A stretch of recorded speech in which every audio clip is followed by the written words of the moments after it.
Alright, y'all, so this is DJ Rob Swift checking in for DJRobSwift.com, and you are staring at two legends. And keep in mind that the word legend is overused a lot, especially in the whole turntablist community, but I'm saying it, so therefore don't take the word lightly when I apply it to these two men that you're staring at right now. On your left, you got DJ Pogo, United Kingdom's greatest fucking DJ in the world, next to the man on his right, DJ Bizinizz, another great one. Cutmaster Swift is missing. He's probably on stage right now helping out with the World DMC Finals. But basically, I wanted to get these two guys on camera sitting down with me to discuss this whole year's battle because, again, these are legends. They've earned their stripes in the game. I have immense respect for them. I actually learned a lot from watching these guys compete in the 1989 New Music Seminar competition. So we're just going to talk all things DMC related and DJ in general. So I know I kind of gave you guys a quick introduction, but Pogo, if you don't mind, just introducing yourself and letting the people know who you are, and then we'll pass it on to business, and then we'll get going with this little chat. DJ Pogo, ex-UK champion 97, been competing in the DMCs since 88.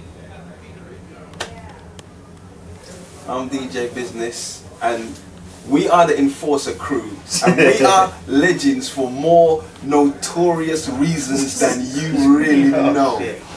That's all I can say. Alright, dope. Don't get arrested.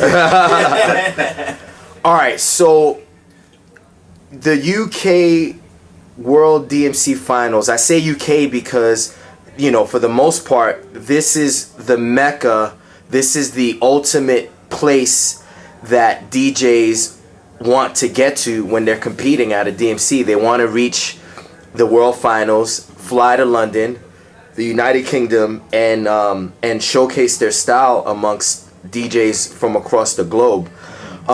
You've been seeing these battles for decades now. You've been a part of these battles for just as long. How do you feel about where the art of competition with regards to the DMC is concerned has evolved to? Okay, let's go back a bit. First, I think the competition was a lot harder back in the 80s and the 90s just because everything was still new and fresh. Every year there was a new kind of idea that changed the style, the way that things happened.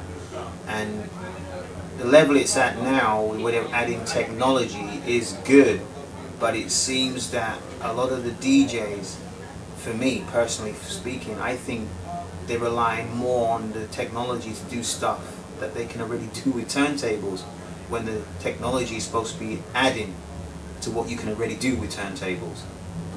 Yeah, to add to what Pogo's saying, like you said, back in the 80s and 90s, I think it was much more difficult, you know, and the competition was much stiffer. Reason being, just like Pogo said, back then you had the minimal amount of tools to use. Mixer. Yeah, a mixer, two turntables, and some vinyl. Yeah. And the mixer that you used most likely wasn't even designed to perform on. No, definitely. So in those days, you know, people had to be so much more creative. They had to use their imagination. You know, nowadays with the technology you have, people create things within the technology. You can press a button and the technology does most of the stuff for you, you know? Speaking of being creative, Bizinizz, you were the first DJ that I ever saw in my life backspin a sound and take their shirt off at the same time. I never seen a DJ do that until I saw you do it. And after that, a lot of DJs have done it.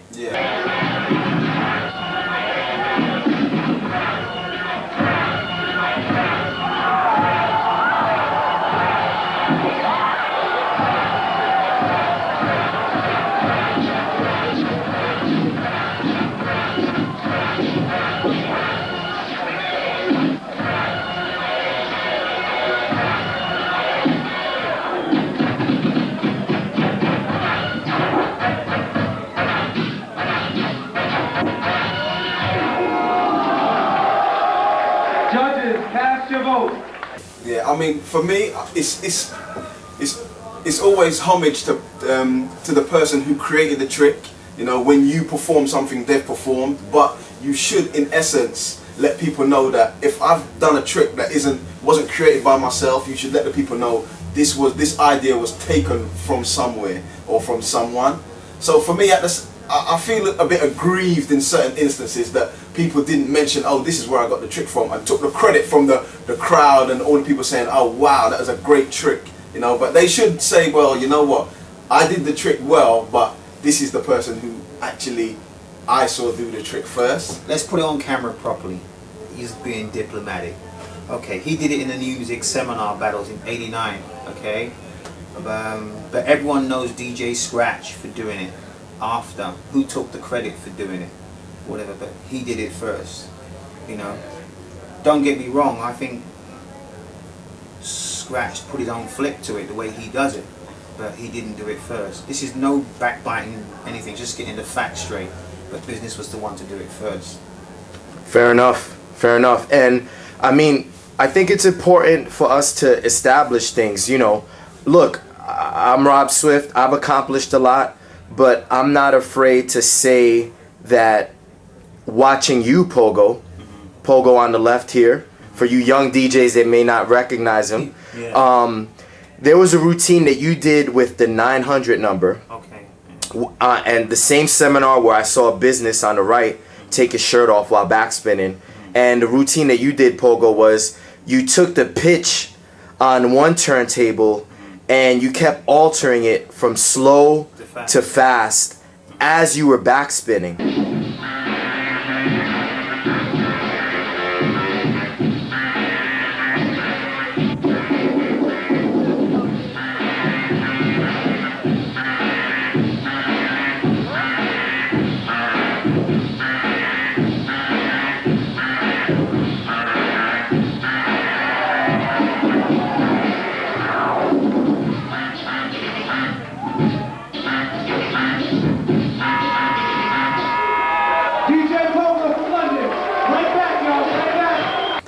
That idea is what inspired me to tour around with the pitch on my bridge routine.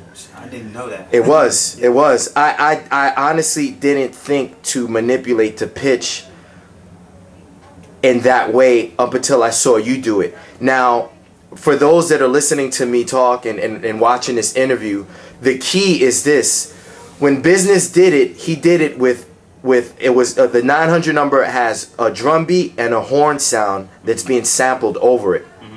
So in essence, he was altering the horns, but there was this drum beat under it, and you kept hearing the drum beat as the constant within the routine. What I did was I took a continuous sound, pitched it to create a melody, and then added separate drums. And I think that's what Bizinizz is alluding to. Well, more so you, Bizinizz. Earlier, what you were saying, Bizinizz, about if you see someone do something and you take it, then add your twist to it. And Pogo reinforced that as well. Definitely. And I think that's the difference between seeing someone do a trick and then you copy it and don't do anything to add on to it. And then someone like me, for example, seeing Pogo do a trick and thinking, that's a cool idea. How can I take this idea and expand on it? And when people see me do my bridge routine, because I'm adding my personality to it, I kind of made it my own. I've given it my stamp to it. I'm not doing that with 900 number. And the approach to it is somewhat different, although I got the idea of moving the pitch from DJ Pogo. So I think there's your difference between biting, which is a term that doesn't really exist anymore. Right. And I think we need to bring that term back. Exactly. That is what hip hop is about. No biting. It gives DJs guidelines to follow by. Like, you can go and copy someone's stuff and then it's like, oh, well, I can't really do that because he just did it. And there's a guideline where you can't do that, so you will have to change it. It puts you in a position, if you want to do that style, you have to flip it in order to make it yours to use it. And without those guidelines, it's kind of like a free-for-all.